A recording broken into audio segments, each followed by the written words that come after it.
आपको बता दें कि इस पूरे मामले में एक बड़ा खुलासा हुआ है। रिपब्लिक भारत के हाथ एक ऐसी चिट्ठी लगी है, आपको बता दें, जो बड़े सबूत के तौर पर देखी जा रही है। 9 तारीख को डॉक्टर बिटिया का रेप और मर्डर होता है और 10 तारीख की लिखित में ये चिट्ठी है जो आप इस वक्त देख पा रहे हैं। ये चिट्ठी किसी और ने नहीं बल्कि तत्कालीन प्रिंसिपल संदीप घोष ने लिखी है। महिला डॉक्टर की हत्या 9 अगस्त की रात में की गई थी और 10 अगस्त को संदीप घोष ने सेमिनार हॉल के पास निर्माण कार्य की इजाजत दे दी थी। आपको बता दें कि सीबीआई ने 14 दिनों तक लगातार संदीप घोष से पूछताछ की, उसके बाद इनकी गिरफ्तारी की जाती है और अभी भी ये सीबीआई की रिमांड पर हैं। तो ये सबूत आखिरकार मिटाने की एक जो साजिश का मामला सामने आ रहा था, वो अब ये तथ्य बता रहे हैं। 10 अगस्त को ये चिट्ठी दी गई है तत्कालीन प्रिंसिपल संदीप घोष की तरफ से, यानी कि सबूत मिटाने की जो पूरी कोशिश थी वो यहां पर की गई थी तत्कालीन प्रिंसिपल संदीप घोष की ओर से। 9 तारीख को मर्डर होता है और 10 तारीख को ही निर्माण कार्य का लिखित आदेश आखिरकार क्यों दिया गया संदीप घोष की तरफ से, ये अपने आप में सबसे बड़े सवाल हैं। और इस वक्त ये चिट्ठी भी आप देख सकते हैं जो कि 10 तारीख की लिखी हुई चिट्ठी है। संदीप घोष की इस मामले में किस तरीके से इस मामले को रफा दफा करने की, सबूत मिटाने की एक जो संलिप्तता थी, एक जो सोच थी, वो अब निकलकर यहाँ सामने आती हुई दिखाई दे रही है। तो तस्वीरें आप लगातार देख पा रहे हैं कि किस तरीके से इस पूरे मामले को छुपाने की, दबाने की जो कोशिश है वो तत्कालीन प्रिंसिपल संदीप घोष की तरफ से की गई थी। तो तस्वीरें लगातार आपको हम दिखा रहे हैं 3 कि 9 अगस्त को महिला डॉक्टर का मर्डर होता है और किस तरीके से तोड़फोड़ भी यहाँ पर की गई और उसके बाद 10 अगस्त की ये जो चिट्ठी है वो यहाँ पर सामने आती है कि कैसे प्रिंसिपल की ओर से सबूत मिटाने की कोशिश की गई थी।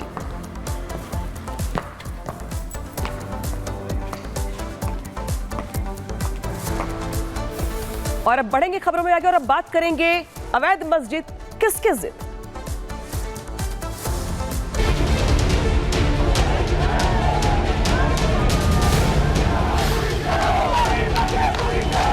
संजौली शिमला में जो मस्जिद बनी है उसको अवैध करार करके उसको तोड़ने की बात कर रहे हैं। मस्जिद का मामला नहीं है, मंदिर मस्जिद या किसी का निजी प्रॉपर्टी या घर का मामला नहीं है, लीगल और इलीगल की बात है।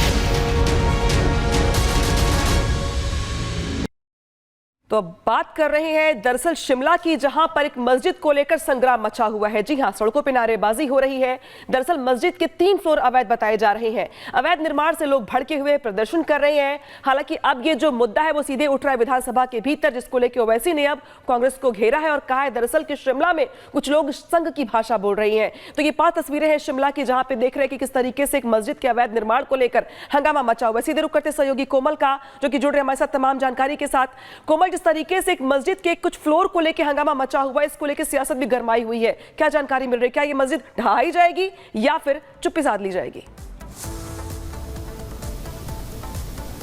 बिल्कुल, देखिए अगर हम बात करें तो संजौली से आपको ठीक एक्सक्लूसिव तस्वीरें दिखा रहे हैं। मेरे पीछे ये मस्जिद आपको नजर आ रही होगी। देखिए ये वही मस्जिद है जिसमें पहले आपको देखिए ये जो ऊपर का 4 फ्लोर जो है, 4 मंजिला इमारत जो है वो 2010 के बाद बनाई गई है, लेकिन उसके नीचे देखिए आपको एक ग्रीन कलर के पेंट में भी नजर आ रहा होगा मस्जिद, तो वो जो है वो पहले से बना हुआ था। लेकिन देखते ही देखते किस तरह से यहाँ पे 4 फ्लोर बना दिया जाता है, लोगों को पता नहीं चलता है। लेकिन जब लोगों को पता चलता है कि धीरे धीरे किस तरह से ये 4 फ्लोर बना दे रहे हैं, लोग इसका विरोध करते हैं और उसके बाद देखिए ये मामला जो है अब इसकी सुनवाई जो है सैटरडे को होगी। लेकिन यहाँ पे कुछ आसपास के लोग भी हैं, उनसे भी बात करेंगे। शनिवार को तो सुनवाई होगी। ये कहा जा रहा है कि जो मंदिर है देखते ही देखते 4 मंजिला इमारत बना दी जाती है। पहले कितनी मंजिला इमारत थी यहाँ पे और आप कब से रह रहे हैं? पता नहीं मेरा कब से ये मस्जिद बनाया गया है? हम जो है ना, हमारे को 30 साल हो गई, हम यहीं के हैं, हम हिमाचल के हैं और हमारा हाथ निशान हम हिमाचल का मनुगुरु भी मतलब। तो देखिए यहाँ पे आसपास के लोग ये बता रहे हैं कि 30 साल से रह रहे हैं, लेकिन यहाँ पे जो है ये किस तरह से इमारत जो है बना दी जाती है। हालांकि देखिए कुछ देर पहले यहाँ पे विरोध तो हो रहा था, हिंदू संगठन के लोग पहुंचे थे, स्थानीय लोग पहुंचे थे और साथ ही साथ सिक्योरिटी में देखिए यहाँ पे पुलिस को भी डिप्लॉय कर दिया गया है। किसी को भी अंदर जाने की अनुमति नहीं दी जा रही है। फिलहाल क्या कहा गया, आप लोग अंदर नहीं जाने दे रहे हैं फिलहाल? जी, हम देखिए फिलहाल अंदर नहीं जाने दे रहे हैं, इससे ज्यादा हमें आगे नहीं जाने देंगे। लेकिन एक बार फिर से आपको तस्वीरें दिखाएंगे। देखिए ये वही मस्जिद है। सबसे पहले देखिए नीचे जो आपको ग्रीन कलर का एक पेंट नजर आ रहा होगा नामिका, तो सबसे पहले एक फ्लोर का ये मस्जिद होता है। लेकिन देखते ही देखते जो है किस तरह से इस पूरे इलाके की जो लोगों का कहना है कि डेमोग्राफी बदल जाती है। डेमोग्राफी तो बदलती है, लेकिन इसके साथ ही साथ यहाँ पे ये जो मस्जिद का जो निर्माण है, इसको 4 मंजिला मस्जिद बनाने की प्रक्रिया पूरा चलती है। उसके बाद हिंदू संगठन जो है वो इसका विरोध करते हैं, और उसके बाद विरोध के बाद देखिए किस तरह से ये मामला जो है अब नगर निगम के भी प्रकाश में आया है। इसे लेकर के अगर हम बात करें तो पूरी राजनीति भी गर्मा गई है, लेकिन इसके आगे हमें नहीं जाने देंगे। लेकिन हम फिर भी आपको अपने वीडियो से कहेंगे थोड़ा सा आगे आकर के ये तस्वीरें दिखाइए। देखिए ये जो ग्रीन कलर का पेंट नजर आ रहा है, थोड़ा सा हमें आगे सिर्फ यहाँ तक जाने दीजिए, हम यहाँ से दिखाएंगे, इससे आगे नहीं जाएंगे। देखिए ये ग्रीन कलर का पेंट आपको नजर आ रहा होगा, इससे आगे हमें जाने की अनुमति नहीं दी जा रही है। लेकिन अगर आसपास बताए तो देखिए लोगों का यही कहना है कि पहले यहाँ पे मुस्लिम आबादी नहीं थी, संख्या नहीं थी, लेकिन धीरे धीरे ये संख्या बढ़ती चली जाती है। साथ ही साथ देखिए डेमोग्राफी पूरी तरह से बदल जाती है। लेकिन फिलहाल अगर हम यहाँ पे लोगों की, स्थानीय लोगों की बात करें तो देखिए फिलहाल इस इलाके में धारा 144 लागू कर दिया गया है। किसी को भी अंदर जाने की अनुमति नहीं है। साथ ही साथ यहाँ पे पूरी तरह से देखिए मस्जिद के पास सिक्योरिटी को लगा दिया गया है, अंदर जाने नहीं दे रहे हैं। स्थानीय लोगों का भी यही कहना है कि पहले यहाँ पे जो धीरे धीरे किस तरह से डेमोग्राफी में बदलाव आ रहा है, लेकिन डेमोग्राफी में बदलाव की बात करें तो देखिए डेमोग्राफी की बात करें तो अचानक से ये बदलाव जो है हमें सिर्फ शिमला में ही नहीं देखने को मिल रहा है, बल्कि देश के अलग अलग कोने में भी देखिए इस तरह के बदलाव देखने को मिल रहे हैं। लेकिन एक बार हम लोग को आगे तो जाने दीजिए ना, अंदर थोड़ा सा दिखाएंगे कवर। तो इस पूरे इलाके में धारा 144 लागू कर दी गई है, तो किसी को भी अंदर नहीं जाने दिया जा रहा है। क्या कहा है, मतलब इलाके में धारा 144 लागू कर दी, नहीं पता जी। अच्छा देखिए ये फिलहाल बात नहीं कर रहे हैं, इनका ये कहना है कि इन्हें यही निर्देश दिया गया है कि किसी को भी अंदर जाने की इजाज़त नहीं है, इससे आगे इन्हें जाने ना दिया जाए। लेकिन फिलहाल मस्जिद को बंद कर दिया आप लोगों ने, फिलहाल मस्जिद को बंद कर दिया, फिलहाल मस्जिद बंद है, अंदर कोई भी नहीं है।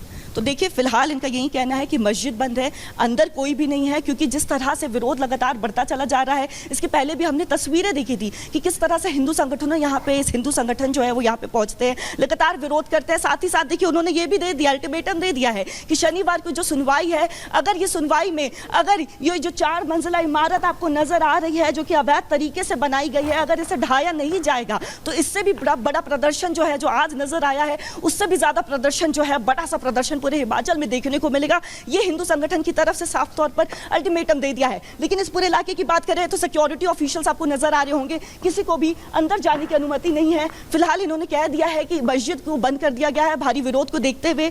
बिल्कुल कोमल, हम दोबारा आपका रुख करेंगे, आप लगातार बड़े अपडेट यहाँ पर दे रहे हैं और बात करेंगे कि आखिरकार इबादत गाह को, यानी कि जहां पर शिक्षा देनी थी मासूम बच्चों को, वहां पर किस तरीके से उन्हें परेशान किया जा रहा है और किस तरीके से वजू खाना वहां पर बना दिया गया। सुबह सवेरे बच्चों को उठा दिया जाता है, शिक्षा के अलावा और सब कुछ मदरसे में हो रहा है। क्या है पूरी अपडेट, क्या है पूरी खबर, आपको दिखाते हैं इस रिपोर्ट में।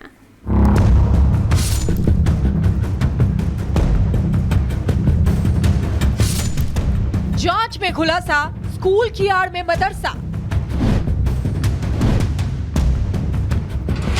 शिक्षा के मंदिर में वजू खाना और इबादत गाह।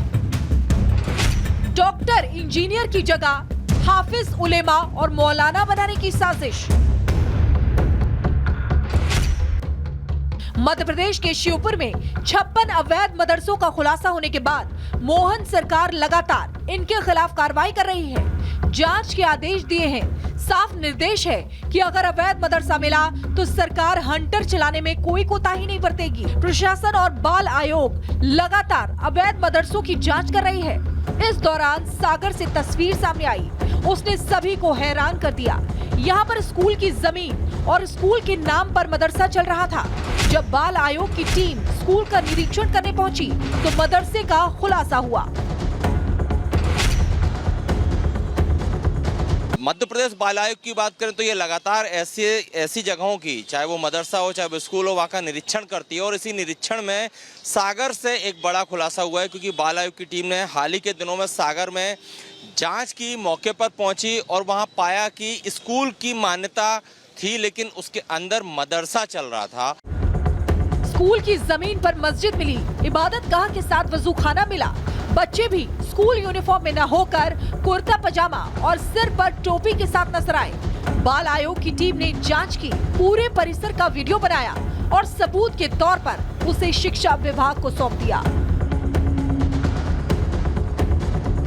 एक तो उनको 8वीं तक की मान्यता थी स्कूल संचालन करने की, दूसरा 8वीं के बाद भी वो उनने मान्यता विस्तारित नहीं की, मगर अवैध रूप से 9वीं 10वीं की वो क्लास लगा रहे थे। स्कूल की परमिशन थी उनके पास में सिर्फ, मगर जांच में क्या पाया? वहाँ मदरसा भी वो संचालित कर रहे थे। अवैध रूप से उनने इबादत गाह भी बनाया था, उसके ठीक बगल में वजू खाना था। बाल आयोग की जांच में पता चला कि स्कूल के नाम पर बच्चों को जिहादी शिक्षा दी जा रही थी, धर्म के नाम पर बच्चों में कट्टरता भरी जा रही थी। बिल्कुल अपने धार्मिक जो शिक्षा थी वो शिक्षा वहाँ बच्चे को ग्रहण कर रहे थे। कि हमने पूछा बच्चों से क्या बनना चाहती हो, कौन डॉक्टर बनना, कौन टीचर बनेगा, उन सबका ये कहना था कि हम हाफिज बनेंगे, उलेमा बनेंगे, मौलाना बनेंगे। इस तरीके से उन्होंने जब कहा तो वहाँ एक धार्मिक शिक्षा ही दी जा रही थी स्कूल के नाम पर। यही नहीं, वहाँ पर बच्चों के साथ जबरदस्ती का भी खुलासा हुआ। जांच टीम ने पाया कि उन पर नमाज पढ़ने के लिए दबाव बनाया जा रहा था।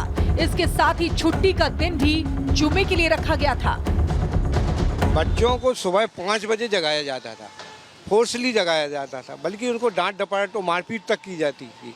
हमें एक ऐसा वीडियो मिला था जिस वीडियो में बच्चे कह रहे थे कि हमें सुबह से जगाया जाता है, नहीं जगते तो मारपीट की जाती है, डांट डपट की जाती है। बाल आयोग की टीम के मुताबिक सागर में स्कूल के अंदर चल रहे मदरसे का संचालन महाराष्ट्र की संस्था कर रही थी और गुलाम मोहम्मद बस्तानवी इसके संचालक हैं। जामिया इस्लामिया इस्तांबुल उलूम संस्था है जो अक्कल कुआं एक स्थान है महाराष्ट्र में, नंबूरबार जिला है, उस जिले में ये संस्था है। तो हम उस संस्था के खिलाफ में हमने बंद करने के लिए लिखा है। करीब 3 साल पहले सागर में स्कूल की मान्यता ली गई थी, लेकिन सरकार स्कूल की आड़ में जारी धोखाधड़ी के खिलाफ एक्शन में है। Bureau report, Republic Bharat.